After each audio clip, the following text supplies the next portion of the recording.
ও আজও বসে আছে, তার বাবা আসবে, তার বাবা ফিরে আসবে, কিন্তু আমার সন্তানরা তো আর জানে না তার বাবা এই পৃথিবীতে নাই। খুব দুঃখের সাথে আপনাদের কাছে আজকে বলতেছি, আমার স্বামীর হত্যার বিচার যেন হয়, আমার স্বামীর হত্যার বিচার যেন এই দেবিদ্বার মাটিতে হাসনাত আব্দুল্লাহ ভাইয়ের হাত ধরে হয়। আমি ভাইকে বলতেছি, ভাই আপনি আমার স্বামীর হত্যার বিচার করুন।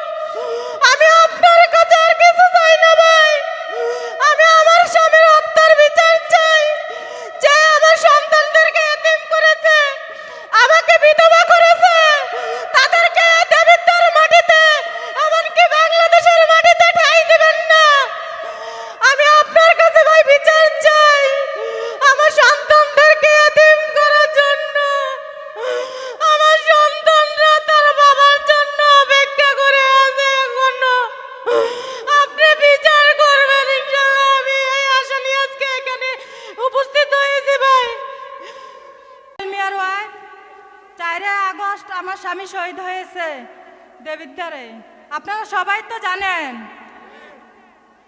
তো আমি এখানে আসা আমার স্বামীর হত্যার বিচার চাওয়ার জন্য।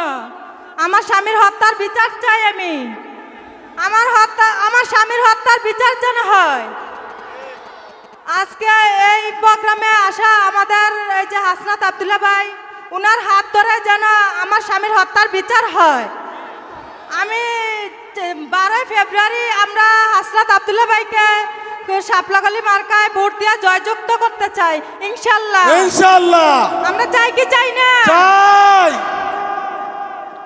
আমার স্বামী, সবাই জানেন আমার স্বামী শহীদ হয়েছে। আমার 2টা সন্তান আছে, জানেন আমার 2টা সন্তান। আজকে আমি আমার ছেলেকে বলেছি যে যে আমার স্বামী মারা যাওয়ার সময় আমার অন্তঃসত্ত্বায় ছিল, তখন আমার ছেলে খুব ছোট ছিল, তখন আমার ছেলে তার বাবার মুখ দেখতে পারে নাই, বাবা তার ছেলের মুখ দেখতে পারে নাই।